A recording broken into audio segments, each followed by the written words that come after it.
Question करते हैं। दो ग्राफ दिए हुए अपने को और दोनों ग्राफ वेलोसिटी टाइम ग्राफ दिए हुए और डिस्प्लेसमेंट टाइम ग्राफ निकालना दोनों का।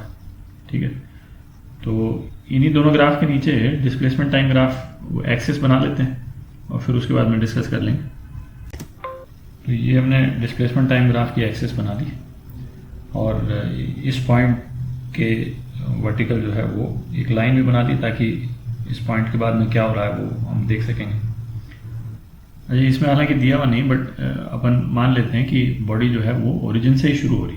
ठीक है, बॉडी जो है वो किसी इनिशियल डिस्प्लेसमेंट पे नहीं है। इनिशियल डिस्प्लेसमेंट कुछ दिया हुआ होता तो हम इसको ग्राफ में थोड़ा ऊपर से शुरू करते, लेकिन यदि ये दिया हुआ होता है कि बॉडी अभी S0 जो है वो कुछ 10 मीटर है तो अपन ऊपर शुरू करते, बट अपन ओरिजिन से शुरू करते।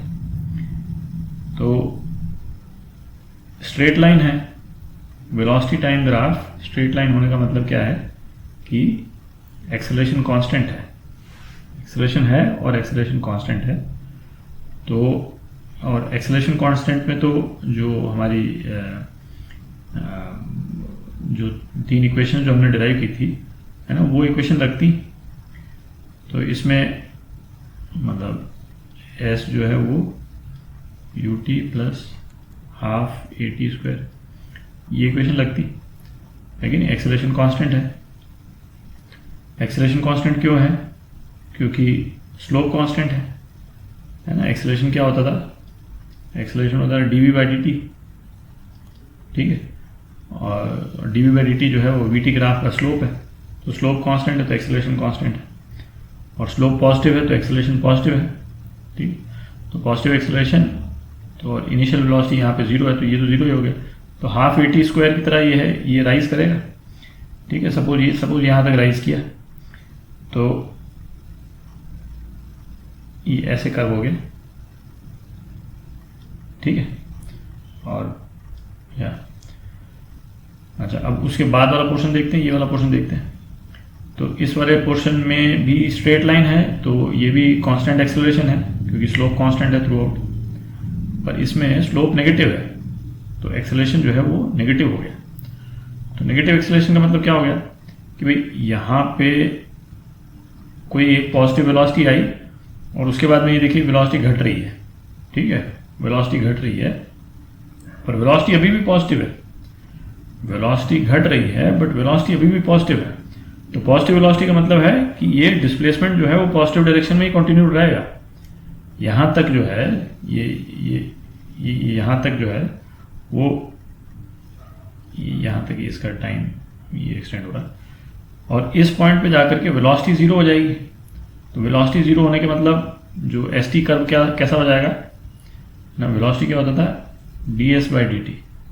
तो वेलोसिटी जब 0 हो जाएगी तो ds/dt जो है वो 0 हो जाएगा और ds/dt जो है वो डिस्प्लेसमेंट टाइम ग्राफ का कर्व है, का स्लोप है। तो स्लोप 0 हो जाएगा। स्लोप 0 मतलब हॉरिजॉन्टल हो जाएगा। ठीक है, तो यहाँ पे तो हॉरिजॉन्टल हो गई, यहाँ हॉरिजॉन्टल हो गई। ठीक है, और वेलोसिटी जो है वो ये ऐसे जा करके और ये हॉरिजॉन्टल हो गई। ठीक है, तो ये तो हो गया पहला वाला, ये तो पहला वाला। अब वो दूसरे वाले ग्राफ के नीचे भी बना लेते हैं, डिस्प्लेसमेंट टाइम ग्राफ है ना, एक्सिस बना लेते हैं। अच्छा, दूसरा वाला एग्जांपल करते हैं। एक बड़े इंपॉर्टेंट रिस्पेक्ट में दूसरा वाला जो केस है ना पहले वाले से डिफरेंट है। चलिए करते हैं इसको। तो पहला वाला पोर्शन तो सेम ही है तो सेम ही बना देते हैं इसको। ठीक है, ये तो पहला पोर्शन हो गया। ठीक है, सेम ही है उस टाइप का। यहाँ मैं थोड़ा ज़्यादा ऊपर ले गया। अच्छा, अब क्या है देखिए, दोनों ग्राफ में डिफरेंस, यहाँ पे वेलोसिटी पॉजिटिव ही थी। इस पॉइंट के बाद में यहाँ पे वेलोसिटी कम हो रही है अलग बात है, बट है पॉजिटिव ही। यहाँ बॉडी ये पॉजिटिव होने का मतलब क्या हुआ, इसकी स्लोप जो है वो पॉजिटिव रहेगी। ये है ना, ये पॉजिटिव स्लोप है, ये दिख रहा है। जैसे इस वाले पॉइंट पे ये जो स्लोप है ये पॉजिटिव है, मतलब ये वाला एंगल जो है थीटा ये पॉजिटिव है। ठीक है, यहाँ पे भी जैसे इस पॉइंट के कोरस्पॉन्डिंग है ना, यहाँ पे ये पॉइंट है, इसमें स्लोप ये स्लोप है, ये पॉजिटिव है, थीटा पॉजिटिव है। अच्छा, यहाँ पे क्या हो गया है इस वाले में सडनली वेलोसिटी जो है वो नेगेटिव हो गई, ठीक है। अब ये हम पूछें कि कैसे हो सकता है, किस केस में। तो यदि हम किसी बॉल को ऊपर से यदि ड्रॉप करते हैं यहाँ पे, और फिर सडनली बॉल बाउंस करेगी, ठीक है, बॉल बाउंस करेगी। और इसमें एक चीज़ ध्यान रखें कि नीचे वाला डायरेक्शन है ना पॉजिटिव है इस वाले ग्राफ में।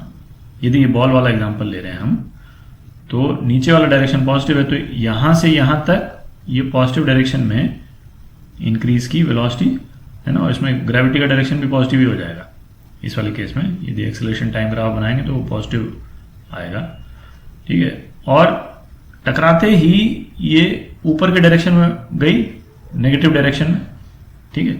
तो ये है।